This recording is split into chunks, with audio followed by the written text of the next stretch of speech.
All right, you've just been watching an NBC News special report on today's deadly school shooting in Minneapolis, Minnesota, inside a church filled with students attending their first mass of the school year. This story right now is gripping the nation. We have learned that police are confirming at least 2 children ages 8 and 10 were killed in this incident and more than a dozen more injured, some still listed in critical condition. Authorities have shared with us that all of this happened while these children were praying. Here's Laura Aguirre with the very latest. There are no words that can capture the horror and the evil of this unspeakable act. Children are dead. The mayor of Minneapolis in the wake of a shooter's rampage at a Catholic school this morning. A gunman approached on the outside, on the side of the building, and began firing a rifle through the church windows towards the children sitting in the pews at the Mass. Minneapolis Police Chief Brian O'Hara says the killer carried 3 guns, a rifle, a shotgun, and a pistol. This was a deliberate act of violence against innocent children and other people worshiping. First responders found the gunman shortly after converging on the school. The coward who fired these shots ultimately took his own life in the rear of the church. Chief O'Hara described the shooter as someone in their early 20s who does not have an extensive known criminal history, adding that it's still too early in the investigation to know if the 3 guns were being carried legally or what the motive may have been. With over a dozen children and adults injured, some critically, there are fears the death toll may rise. Every one of us needs to be wrapping our arms around these families, and the amount of pain that they are suffering right now is extraordinary. Pain that the mayor says needs more than words right now. And don't just say this is about thoughts and prayers right now. These kids were literally praying. It was the first week of school. They were in a church. The school has set up a reunification center to support the survivors and their families. I'm Laura Aguirre reporting. So as you can see, things are still very fluid. That press conference is still going on right now, and our news team will continue to monitor it so we can bring you the latest information. But we're hearing from all of the authorities, including national representatives for the state of Minnesota, Minneapolis, specifically for Minnesota, who have come to this area to share that at that press conference support for the families and how this is really affecting this area. Those families there and really the entire community of Minneapolis shaken obviously by this unspeakable act. A moment ago we heard the principal for the first time speaking publicly saying that we lost 2 angels today. So much more on this developing story throughout the next couple hours here on 13 News and then of course on NBC Nightly News as well. All right, on to the other headlines today here at home. Earlier this month, we told you about a bar fight on Indy's South Side that left a man in critical condition. Well, today he's still recovering in the hospital. So the man who police say caused his injuries was picked up by IMPD detectives Tuesday. Brandon Schaff explains what led to that arrest. A fight at That Place bar during the early morning of August 16th between 31-year-old David Risley and 37-year-old security guard Terrence Lampert. According to a probable cause affidavit, Risley was knocked unconscious in the parking lot.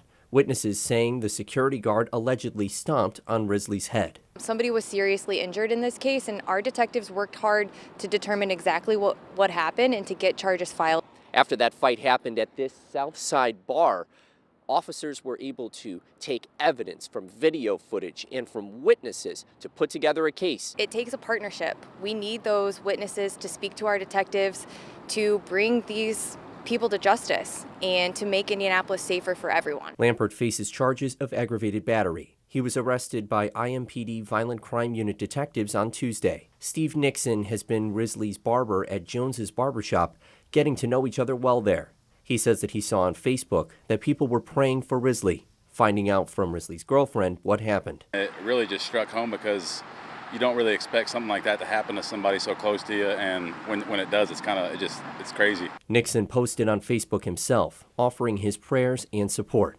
They need the support right now more than anyone, and I can't do much, you know what I mean, but at least I can do is send out prayers and offer any sort of help. Hospital officials say Risley is now in serious condition with a chance for improvement.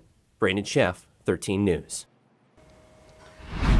An Indianapolis man will now spend 116 years behind bars. Malik Shaw was sentenced this morning for the murders of 19-year-olds Aaliyah Wardman and London Coleman, 58 years for both counts. Family for both women were inside the courtroom and they gave emotional impact statements, all saying the girls did not know what they were walking into the day they were killed and did not deserve this. We will never be the same. And you can sit there, stone face. Look at my face. Look at my face. My daughter's on a shirt. My niece is on a shirt. My grandson don't have a mother no more. Because of you. What them girls do to you? Nothing. Nothing. And you sitting there looking like nothing. That's all you'll ever be is nothing. Shaw was tried for a third murder charge during his trial last month. The jury was deadlocked on what prosecutors had called a setup execution of 27-year-old Spencer Lawson. Shaw will be back in court for that count next month. Well, let's take a turn to weather to talk about the temperatures. It has been about 10 degrees cooler than average for our daytime highs today. Temperatures into the 70s currently. We've had this cool air mass in place. Overnight lows have been on the cooler side. Did have a few clouds that developed during the afternoon like we've seen the last couple of days, but most of those are going to begin to dissipate as we get into the evening. But a few more clouds may roll back in. So let's call that partly cloudy skies through the rest of this evening. We'll take those 70s as we lose some of the cloud cover and we lose the heating of the day. We'll see those temperatures drop into the 60s. We'll eventually end up into the 50s for tonight. We'll put a 58-degree overnight low temperature here with partly cloudy skies. Starting to see some southwest wind kicks in, or at least a little bit of a south component to the wind. Tomorrow our temperature is just a little bit warmer, closer to 80, but we also have that chance for a few showers to return to the forecast. Now, the air has been relatively dry overall. When you look at the satellite imagery, there's not a whole lot that's moving our way, but this system will have to keep an eye on and what's moving in from the north and west. Coming up, I'm going to talk a little bit more about what to expect from this system, the very low rain chances that we have in the 7-day forecast, and lots of ups and downs in the temperatures. Temperatures going to warm up a little bit closer to average, but there may be a big cool down on the way. It's all coming up. All right, thank you, Rob. The Colts are just 11 days away now from kicking off their regular season. And, you know, when you think about it, this is a really important season when it comes to the direction of the whole franchise. Yeah, so today Colts general manager Chris Ballard addressed the media ahead of the season. Dominic Miranda was there this afternoon. He has the scoop for us. And what did you learn? Well, look, there's a lot of skepticism regarding the Colts front office after the past few years, really beyond that, but more recently that. And quite frankly, a lot of that is warranted, right? I think that's fair to say. Those doubts were amplified even further after the latest quarterback decision for this Colts franchise, when that came last week. Ballard spoke about Daniel Jones leading the way, Anthony Richardson's future here in Indianapolis, and this Colts season at large, all this afternoon. First, Ballard made it clear Daniel Jones won the job and did a lot of nice things during camp. It felt like maybe that got lost in the shuffle here in the midst of all the Anthony Richardson discussion. Ballard made it clear he does not believe this is the end for AR here in Indy, and the Colts will not be trading him. There's two ways you can handle this. Like, you can go in the dumps, or you can accept the challenge.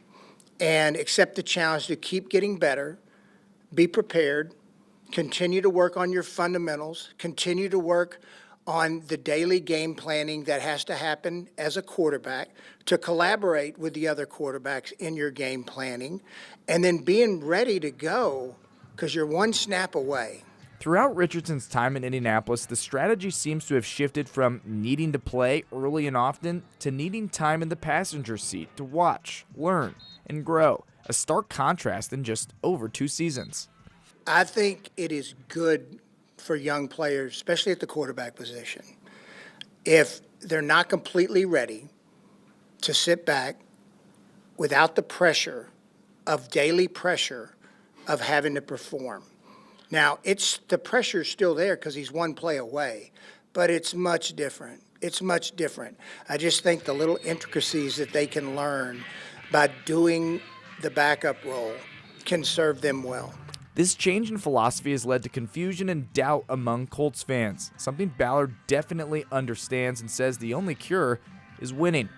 I understand the doubt. I get it. And that's our job to go prove it at the end of the day. It's a long season. And things are good and bad. You have good moments and bad moments.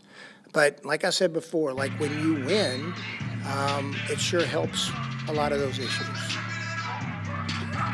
Very true. Yeah. Ballard stopped short of a win total on what defines success in his mind for this season, or if he's been told that directly by ownership. Feels like maybe there's a barometer there, but no, it didn't say that today. But look, fact of the matter is this is the 11th starting quarterback since 2019 for the Colts. That's far too many. Ballard has a losing record. 11? 11. I don't want to gloss over that. 11. I can name them for you. Oh my I God. won't. Okay. I'm sure you could. Yeah. Okay. I'm sure Can you do it in under 5 seconds?